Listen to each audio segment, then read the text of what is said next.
Baby, it's just you and me.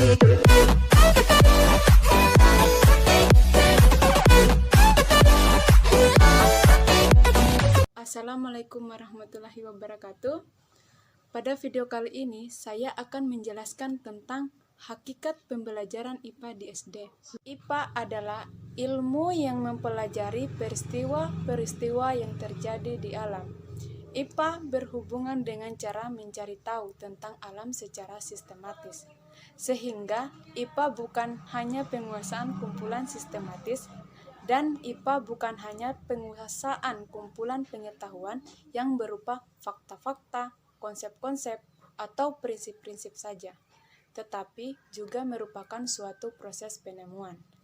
Hakikat pembelajaran IPA terbagi menjadi 3. Pertama, IPA sebagai produk adalah kumpulan hasil kegiatan dari para ahli saintis sejak berabad-abad, yang menghasilkan berupa fakta, data, konsep, prinsip, dan teori-teori.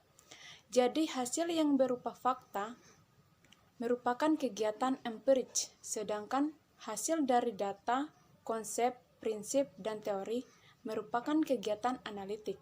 Fakta dalam IPA adalah pernyataan-pernyataan tentang benda-benda yang benar-benar ada, atau peristiwa-peristiwa yang betul-betul terjadi dan sudah dikonfirmasi secara objektif, atau bisa disebut sesuatu yang dapat dibuktikan kebenarannya. Misalkan, air membeku dalam suhu 0 derajat Celcius. Konsep IPA adalah merupakan penggabungan ide antara fakta-fakta yang ada hubungannya satu dengan yang lainnya. Misalkan, makhluk hidup dipengaruhi oleh lingkungannya. Prinsip IPA adalah generalisasi atau kesimpulan tentang hubungan di antara konsep-konsep IPA. Prinsip bersifat analitik dan dapat berubah bila observasi baru dilakukan. Sebab prinsip bersifat tentatif yang belum pasti. Misalkan, udara yang dipanaskan memuai adalah prinsip menghubungkan konsep udara, panas, dan pemuaian. Artinya, udara akan memuai jika udara tersebut dipanaskan. Hukum alam adalah prinsip-prinsip yang sudah diterima meskipun juga bersifat tentatif. Tetapi, karena mengalami pengujian-pengujian yang lebih keras daripada prinsip, maka hukum alam bersifat lebih kekal. Misalkan, hukum kekekalan energi. Teori ilmiah adalah merupakan kerangka yang lebih luas dari fakta-fakta, data-data, konsep-konsep, dan prinsip-prinsip yang saling berhubungan. Teori ini dapat berubah jika ada bukti-bukti baru yang berlawanan dengan teori tersebut.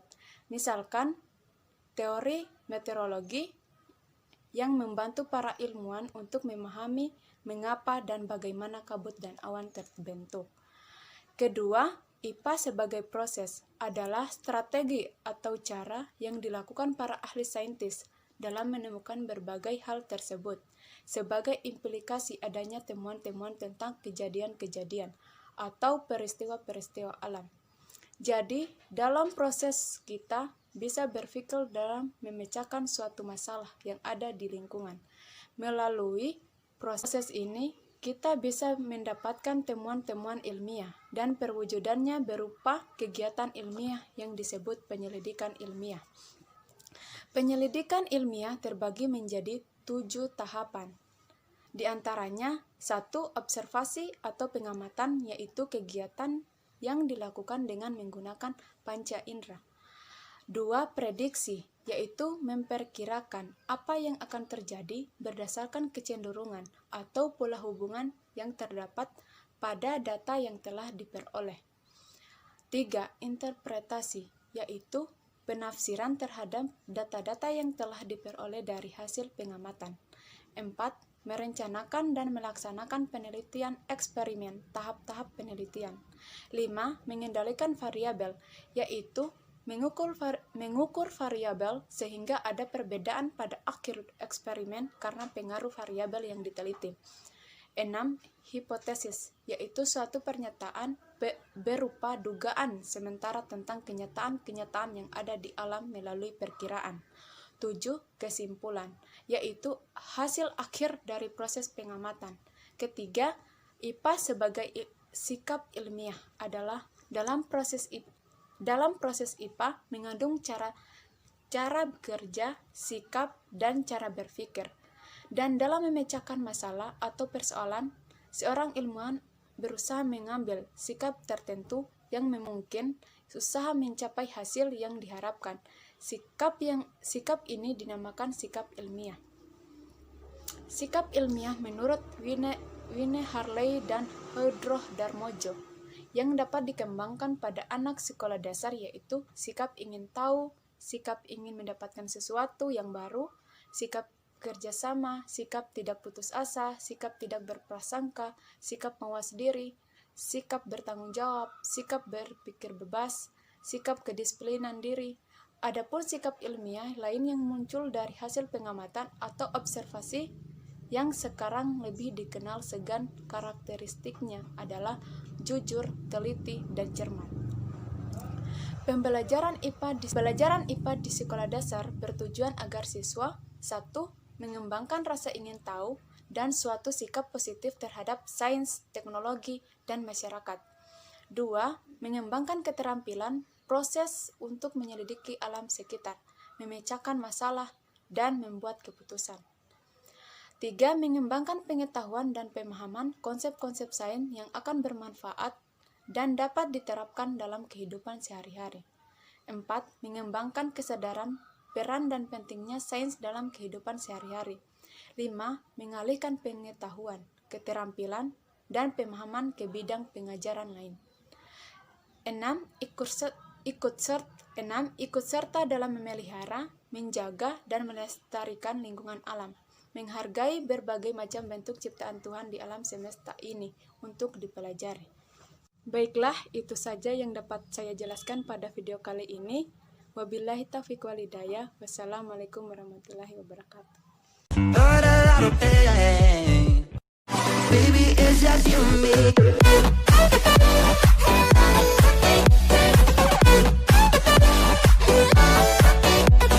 Assalamualaikum warahmatullahi wabarakatuh. Pada video kali ini, saya akan menjelaskan tentang hakikat pembelajaran IPA di SD. IPA adalah ilmu yang mempelajari peristiwa-peristiwa yang terjadi di alam. IPA berhubungan dengan cara mencari tahu tentang alam secara sistematis. Sehingga IPA bukan hanya penguasaan kumpulan sistematis, dan IPA bukan hanya penguasaan kumpulan pengetahuan yang berupa fakta-fakta, konsep-konsep, atau prinsip-prinsip saja, tetapi juga merupakan suatu proses penemuan. Hakikat pembelajaran IPA terbagi menjadi 3. Pertama, IPA sebagai produk adalah kumpulan hasil kegiatan dari para ahli saintis sejak berabad-abad, yang menghasilkan berupa fakta, data, konsep, prinsip, dan teori-teori. Jadi hasil yang berupa fakta merupakan kegiatan empirik, sedangkan hasil dari data, konsep, prinsip, dan teori merupakan kegiatan analitik. Fakta dalam IPA adalah pernyataan-pernyataan tentang benda-benda yang benar-benar ada, atau peristiwa-peristiwa yang betul-betul terjadi dan sudah dikonfirmasi secara objektif, atau bisa disebut sesuatu yang dapat dibuktikan kebenarannya. Misalkan, air membeku dalam suhu 0 derajat Celcius. Konsep IPA adalah merupakan penggabungan ide antara fakta-fakta yang ada hubungannya satu dengan yang lainnya. Misalkan, makhluk hidup dipengaruhi oleh lingkungannya. Prinsip IPA adalah generalisasi atau kesimpulan tentang hubungan di antara konsep-konsep IPA. Prinsip bersifat analitik dan dapat berubah bila observasi baru dilakukan. Sebab prinsip bersifat tentatif yang belum pasti. Misalkan, udara yang dipanaskan memuai adalah prinsip menghubungkan konsep udara, panas, dan pemuaian. Artinya, udara akan memuai jika udara tersebut dipanaskan.